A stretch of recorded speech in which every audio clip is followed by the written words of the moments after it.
모건 스탠리가 주식시장이 바닥에 이제 근접을 했고 엄청난 매수 기회가 왔다. 이런 분석을 내놨습니다. 마이클 윌슨 수석 전략가가 어제 CNBC를 통해서 증시 약세의 막바지에 가까워지고 있다. 이렇게 전했는데요. 특히 이제는 강세와 약세의 쌍방향 위험에 가깝다라고 하면서 아마 연말까지는 이런 위험에 처하게 될 것이다. 이렇게 덧붙였고요. 그러면서 아마도 약세 장세의 마지막은 내년 1분기에 올 것이다 라고 했고, 그때 기업 실적이 우리가 당초 내년에 예상했던 수준을 따라잡을 수 있을 것이라고 내다봤습니다. 또 S&P 500 지수 내년 1분기 중 새로운 저점을 만들 것이다 이렇게 전했는데요. 지수의 3000대 저점은 이번 약세장에서 정말 좋게 생각할 수 있는 범위라고 평가를 했습니다. 윌슨 수석 전략가는 내년 연말까지 기업 실적의 증가세가 다시 가속할 것이란 기대가 이어질 것이기 때문에 이번에 새롭게 형성될 저점은 훌륭한 매수 기회라고 강조했습니다. 사실은 약세장이 막바지다라고 하는데 막바지가 생각보다 좀 길어지겠네요. 내년 1분기에 저점이 또 온다라고 이야기를 하니까 네. 내년 1분기에 저점이 오면, 하지만 내년 연말까지를 봤을 때 내년 1분기에 눌렸을 때가 매수 기회가 될 수 있다. 뭐 이런 이야기인 것 같은데 당분간 더 어렵다는 이야기네요, 사실은. 그러니까 1분기 때 신저점 만든다는 얘기죠. 네. 지난번보다 더 밀린다는 얘기죠. 저는 그건 잘 모르겠어요.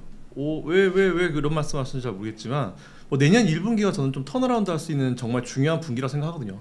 그러니까 여기에 얘기하는 대로 이제 제가 보통 항상 자주 말씀드렸던 대로 이제 인플레이션 때문에 가격은 올라갔고 이제 원자재 값 떨어지면서 이제 실적에 쫙 이제 관심을 가지기 시작한 시점이 올 것이다라고 말씀을 드렸는데, 그게 올해 4분기 내년 1분기 정도 사이에 만들어지고 뭐 바닥은 이 정도 형성될 거다라고 생각을 하고 있는데, 지난 저점을 깬다? 이거 모르겠는데요. 이건 잘 모르겠어요. 솔직히 전 진짜 모르겠어요. 또 왜 이런 말씀하셨는지 좀 알아보고 싶긴 하네요. 모건 스탠리가 지난주에도 사실 3,000포인트를 또 한번 찍을 거다 뭐 이렇게 이야기를 하면서 다시 저점을 한번 더 형성할 거다 이렇게 이야기를 했었는데, 계속 이제 거기서 약간 연장선에서 봐지는 것 같고, 네. 자막만 봤을 때 사실 약세장이 막바지다 이렇게 봤을 때는 되게 좋은 내용인가 이제 보다. 이제 가나? 약간 네. 이렇게 생각을 저는 했는데 네. 다소 좀 아쉽다라는 생각이 들기도 합니다. 내년 1분기가 이 저점이다라고 보는 이유, 그리고 내년 연말까지는 또 다시 갈 거다라고 보는 이유가 지금 기업들의 실적이 약간 눌려있다 이렇게도 이야기를 하는 것 같기도 해요. 맞아요. 그러니까 이게 보면은 우리가 1분기, 2분기, 3분기 연속으로 가만히 생각해 보면은 이제 실적에 대한 기대치를 우리가 낮추긴 했지만 사실은 잘 나왔어요. 네. 굳이 안 낮춘다 하더라도 그거 기준으로 보더라도 미국에 상장돼 있는 기업들 실적은 좀 괜찮았거든요. 그러니까 너무 지금 과하게 걱정, 그러니까 우리가 우려감이 많이 시장에 좀 반영이 돼 있는 부분이 분명히 있고, 근데 이제 이게 인플레이션까지 조금 정점론이 나오면서 분위기가 조금 달라지기 시작하잖아요. 인플레이션 정상화되고 그리고 이제 커머디티 가격도 안정화시키기 시작하게 되면은 제가 항상 말씀드린 대로 이제 어느 순간 수급으로 지금은 막 돈 가지고 시장이 움직였었던 시장에서 이제 그게 끝나니까 가상화폐 같은 이제 순순히 돈 가지고 올라가는 애들이 쫙 밀려버리고 그 다음에 이제 기업 실적으로 이제 들어가게 되는 거죠. 사실 근데 지금까지 보면은 기업 실적이 발표됐을 때 옛날에 미국 뭐 한 몇 년 전 미국처럼 이제 주가가 슈팅 나오는 경우는 별로 많지는 않았거든요. 네. 어느 정도 반등은 했지만 예전에 사실 우리가 처음에 코로나 그때쯤 돼가지고 미국 증시 마지 투자하실 때는 그냥 미국 주식 실적만 발표되면 쫙쫙 뽑았어요. 며칠이건. 맞아요. 근데 지금 최근엔 그런 흐름이 거의 없었거든요. 근데 그런 흐름이 다시 돌아올 수 있을 거라 보고 있어서 일단 저는 내년 1분기, 올해 4분기, 내년 1분기에 좀 저점을 어느 정도 이제 형성을 할 거다. 지금 정도 자리에서 많이 벗어날까? 많이 빠져봤자 한 5% 안쪽? 이 정도로 생각을 하고 있는데 신저점을 깨고 내려간다는 건 솔직히 전 잘 모르겠어요. 그럼 완전 추세가 희한해지는 건데 그건 좀 지켜볼 문제인 것 같습니다. 어쨌든 중요한 거는 뭐냐면은 뭐 저점을 만든다 하더라도 이제 약세 장벽이 끝났고 내년까지는 더 좋을 것이다. 어쨌든 요 한 몇 개월만 참으면은 내년 한 1년 정도 후에는 지금보다 훨씬 더 높은 자리에 있을 거다라는 결론이니까 그렇게 생각하시고 조금 사이트를 길게 가시고 투자하시면은 너무 이런 거에 크게 연연 안 하셔도 될 것 같아요. 네, 지금 뭐 다양한 이야기들 하고 계세요. 마이클 윌슨 분석가가 뭐 올해 성과가 제일 좋았다 하는데 맞아요. 올해 연초부터 잘했어요. 전망 수치 계속 단계적으로 낮추고 있다라고 이야기를 하시고, 그리고 사실 내년 1분기라고 하니까 네. 이 모두가 예상하는 어느 정도 연준의 금리 인상이 내년 1분기까지일 것이다 라고 예상을 하고 있잖아요. 맞아요. 금리 인상이 그 정도 하고 있어요. 그 시점과 또 맞물려 있나라는 생각이 들기도 하고요. 그렇죠. 금리 인상을 하다가 이제 딱 홀드 시키는 시점. 이제 금리 인하로 가기 전에 이제 홀드 시키는 시점이 내년 1분기, 2분기 사이라고 생각하고 있죠. 그러니까 그런 거랑 보더라도 좀 비슷하게 가고 있는 것 같긴 합니다. 지금 공노비님이 아직 1년을 더 기다려야 되나요? 음. 라고 하시고. 아니 그런 얘기는 아니고요. 네. 일단 여기서 이제 모건스탠에서 얘기한 거는 이제 내년엔 더 높은 자리 있을 거다라고 얘기해서 네. 제가 그렇게 말씀드리는 겁니다. 네. 마이클 윌슨 분석가의 증시 전망 한번 살펴봤습니다. 그리고 이어서 또 골드만삭스에서도 증시 전망을 내놨는데 일단은 봐서는 좀 좋은 소식인 것 같은데요. 네. 한번 살펴봐야 될 것 같네요. 네, 일단 골드만삭스 전략가들 베어마켓은 끝나지 않았다 이렇게 전했다는 보도입니다. 주식이 바닥을 치는 환경에서 전형적인 조건들이 아직 도달하지 않았다는 점을 지적한 거고요.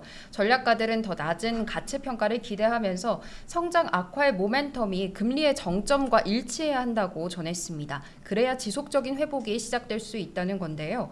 골드만삭스의 분석가들은 연준이 금리 인상 속도를 점차 늦출 것으로 기대하고 있다라고 하면서 금리 인상 속도가 가치 평가에 영향을 줄 것이다 이렇게 전했습니다. 골드만의 분석가들은 2023년 증시가 바닥에 도달하기 전에 주식시장이 단기적으로 불안정하고 계속 하락할 여지도 충분히 있다라는 걸 인정하면서도 내년에는 단기적인 위험은 적어지고 소위 희망 단계에 진입할 가능성이 높다 이렇게 전망을 했습니다. 지금부터 내년 말 사이에 전반적인 수익률 자체는 상대적으로 다만 낮을 것이라고 예상을 했고요. 그러면서 바벨 접근법을 택하라 이런 조언도 함께 해줬는데요. 충분한 가치와 강력한 대차 대조표, 또 좋은 품질과 자원을 기반으로 안정적인 마진을 확보한 기업을 선택해야 된다 이런 내용이었습니다.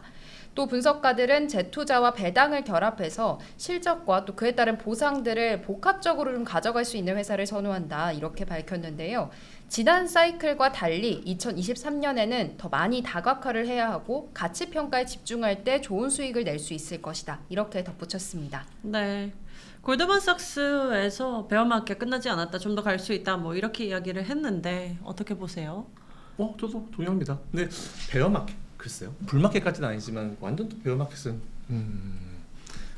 근데 확실히 저는 이제 그런 기준은 맞아요. 제가 항상 저는 가지고 있는 생각이 2024년도 하반기 이후로는 사실 안 보이긴 해요. 근데 그 전까지는 저는 지수를 좀 뽑을 수 있을 거라고 보고 있어요. 그래서 이제 뭐 그런 의미로 봤을 때는 뭐 어떤 분들은 뭐 베어마켓이라 표현할 수도 있고 어떤 분들은 이거는 뭐 거의 불마켓에 가까운 이제 분위기라고 할 수도 있긴 있는데 일단 저는 뭐 24년까지는 그래도 어느 정도 상승세가 유지는 될 수 있을 거라 보고 있고 그쯤 되면은 또 이제 그동안 눌렸었던 이제 IT 관련 기업들 다 올라오겠죠. 대형주들 다 올라오겠죠. 지금 2023년 증시가 바닥에 도달하기 전까지 하락할 여지도 있다고 열어두긴 했는데 계속 이야기가 나오는 게 결론적으로 진짜 바닥은 올해가 아니라 내년에 나올 거다라고 전제를 깔고 있잖아요. 그러니까 보수적으로 많이 보는 것 같아요. 보수적으로. 근데 좀 더 저는 빠질 가능성은 있다. 네, 그냥 이렇게 밑밥 던져 놓는 거죠, 그냥. 이제 좀 더 빠질 가능성도 있으니까 이제 너무 한쪽으로만 치우치는 매매를 하지 마라 이런 식으로 얘기를 하는 것 같은데 글쎄요, 저는 올해 만들었던 저점이 될 것 같거든요. 근데 내년에 뭐 굳이 왜 저점을 또 만들까라는 그런 생각이 좀 있긴 있는데 연준이 정책을 변화할 때 모르겠어요. 만일 뭐 그런 건 있을 수 있을 것 같아요. 12월 FOMC에서 이제 내년 다 플랫 나올 거 아니에요. 네. 거기서 얼마나 강도가 좀 나오냐에 따라 가지고 1분기 때 뭐 초반에 1월달 초반에는 어떻게 될지 모르겠지만 사실 근데 그것도 크게 영향을 미칠 거라 생각도 안 하고 있어가지고 저는 제 개인적인 의견은 저는 올해 저점이 그냥 24년까지 저점이 되지 않을까 싶어요. 올해 바닥을 찍고 또 올라갈 거라고 네. 본다. 좀 눌릴 수 있지만 신저점을 깰까요? 신저점을 깬다? 신저점을 깨면 진짜 누구 말처럼 진짜 좋은 기회가 되긴 되는 거죠. 근데 굳이 그렇게까지 할까요? 이유가 없는데 왜? 여러 가지를 봤을 때 정황상 이유가 없는데 어떤 것 때문에 그런지 솔직히 좀 찾아봐야 될 것 같아요.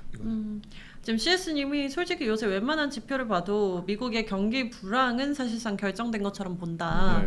여기서 정말 중요한 거는 현재 주가가 얼마나 그 불황을 반영하고 있느냐. 맞아요, 그 맞아요. 가치 평가 이야기를 하시는 것 중요한 같은데요. 말씀이시죠, 맞아요. 네. 밸류에이션이 반영을 하면 매수 기회인데 아니면은 아직까지는 아니다.